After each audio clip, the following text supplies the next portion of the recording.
बलिदान या भक्ति, एक राजा की कहानी। दोस्तों, अगर कहानी पसंद आए तो हमारे चैनल को सब्सक्राइब ज़रूर करें। एक शहर का नाम सुषमापुरी था। वह बहुत ही सुंदर नगर था। नगर में चारों तरफ हरियाली थी। वहाँ के राजा का नाम शूद्रक था। शूद्रक की पूरी जनता धार्मिक विचारों की थी। अधर्म उनके राज्य में नहीं था। एक दिन की बात है, राजा का दरबार लगा हुआ था। तभी एक व्यक्ति दरबार में आया। व्यक्ति का नाम वीरवर था। उसने बताया उसके परिवार में 4 सदस्य हैं।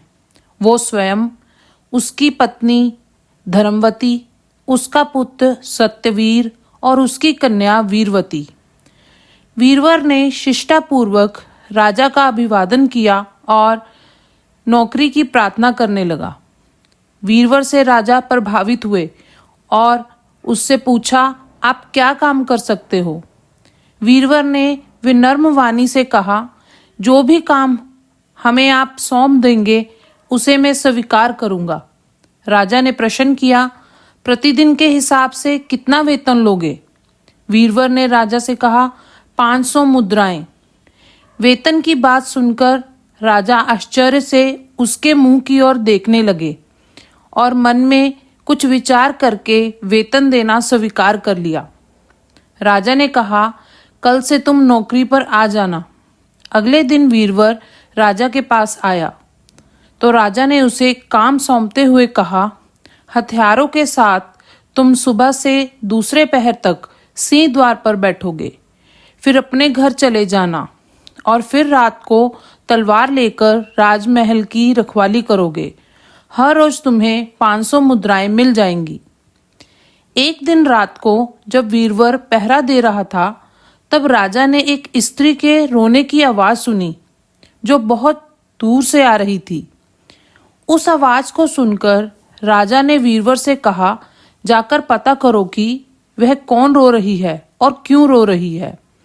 जिधर से रोने की आवाज आ रही थी, वीरवर उस तरफ चल पड़ा।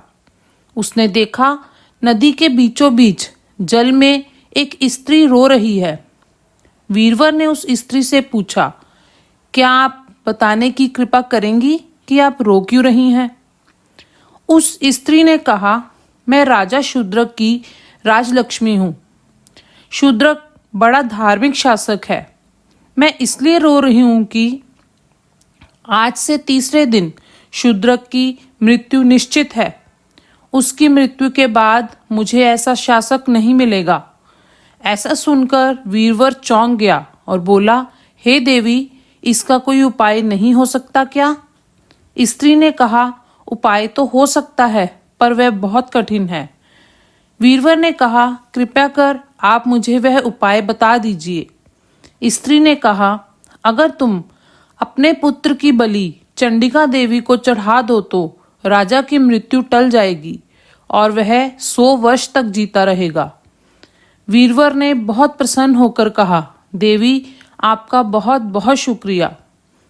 वीरवर ने अपने बेटे को घर से लिया और देवी माँ के मंदिर में अपने बेटे की बलि देने ही वाला था कि देवी माँ प्रकट हो गई और वीरवर का हाथ पकड़कर उसे रोक लिया। देवी माँ बोली, तुम लोग इतने अंधभक्त कैसे हो सकते हो? अपने ही पुत्र को मारने जा रहे हो। हमें सिर्फ मनुष्य का प्यार चाहिए, ना कि बलि। और राजा को 100 वर्ष का जीवन दान देकर चली गई। वीरवर देवी माँ को प्रणाम कर पुत्र के साथ घर वापस लौट आया। ये कहानी हमें सिखाती है कि भक्ति और निष्ठा से बड़ा कोई धर्म नहीं है। सच्चा भक्त कभी किसी को दुख नहीं पहुंचाता। ईश्वर की भक्ति करने से मनुष्य को मोक्ष की प्राप्ति होती है।